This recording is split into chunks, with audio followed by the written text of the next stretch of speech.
અલગધણી જય રામદેવ પીર। અમારા અહો ભાગ્ય રે, અમારા અહો ભાગ્ય રે, સદગુરુ વલ્લભ મળ્યા રે। કેટલા અહો ભાગ્ય આપણા કહેવાય હે, કેવા અહો ભાગ્ય, ધન્યવાદ, ધન્ય ગળી, ધન ભાગ્ય એમ કહેવાય। ભગવાને આપણને, સદગુરુએ આપણને એમ કહેવાય કે પહેલી તો આંખ આપી છે। શું કરવા આપી છે? આ આંખ શું કરવા આપી છે? સારા દર્શન, સારી મૂર્તિના, સદગુરુની મૂર્તિના, મા બાપના, દેવી દેવતાઓના દર્શન માટે અને દર્શન કરીને ધન્ય બનવા માટે આપી છે પ્રભુએ। આપણને આ નાક શું કામ આપ્યું છે? સારી એવી સુગંધ તો ખરી, પણ શ્વાસોશ્વાસ એમ કહેવાય કે જીવિત રહેવા માટે પ્રભુએ આપણને આ નાસિકા આપી છે।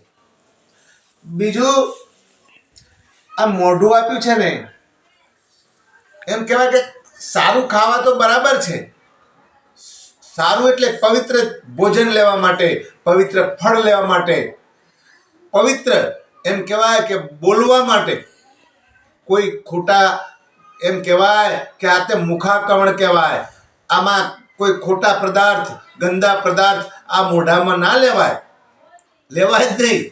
અને લઈએ ને તો કેટલા દોષના અધિકારી બની જઈએ। સારા સદગુણો એમ કહેવાય કે સારા ફળો ખાવા, ઘી, દૂધ, ફળો, રામફળ, જામફળ, સફળ, જે ફળો આવતા હોય આને અપાય, પણ ખોટા પદાર્થ આને ન અપાય। અને અત્યારે તો ખોટા પદાર્થ આપી આપીને દુનિયા કેન્સર થાય છે, અનેક રોગો થાય છે, માંસ, દારૂ, આ બધું એમ કહેવાય કે ગંદા પદાર્થો આને ન અપાય અને પેટમાં જાય, એ પવિત્ર ના રહેવાય, પ્રભુનું ભજન ન થાય। અરે સારું બોલવા માટે આપ્યું છે મુખાકમળ, સારા સત્સંગ કરવા માટે, કોઈને સારા વાક્યોમાં સમજાવવા માટે આવું મોઢું આપ્યું છે આપણને પ્રભુએ હે। અરે જુઓ ને જુઓ, પ્રભુએ આપણા પર કેટલી મહેરબાની કરી છે। પહેલા તો આપણે જન્મ્યા ને ત્યારે માના સ્થાનમાં દૂધ આપ્યું, દૂધની વ્યવસ્થા આયા, એ પહેલા દૂધની વ્યવસ્થા કરી આપણા માટે પ્રભુએ।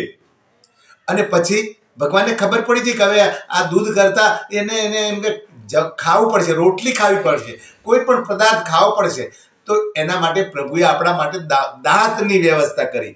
દાંત જુઓ કેવી વ્યવસ્થા કરી, પ્રભુને કેટલી ચિંતા, આપણા પિતાને કેટલી ચિંતા હે।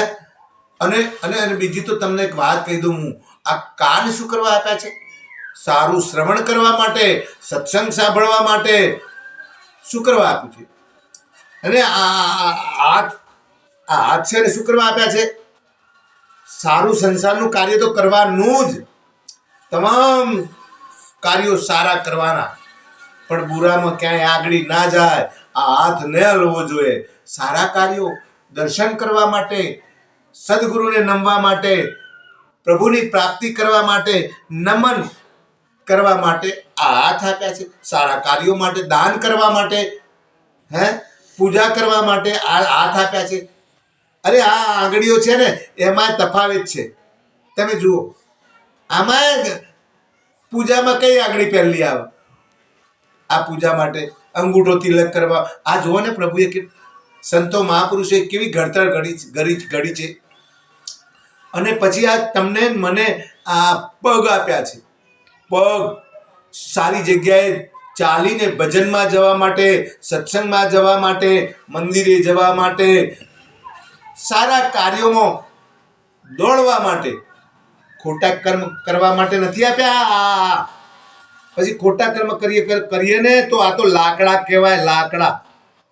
આપણને ભગવાને પેટ આપ્યું છે, જુઓ, સારું ગ્રહણ કરી અંદર રાખો, હૃદય કમળની અંદર રાખો, મંત્ર આરાધન કરીએ, આ બધું આપણને પ્રભુએ આપ્યું છે।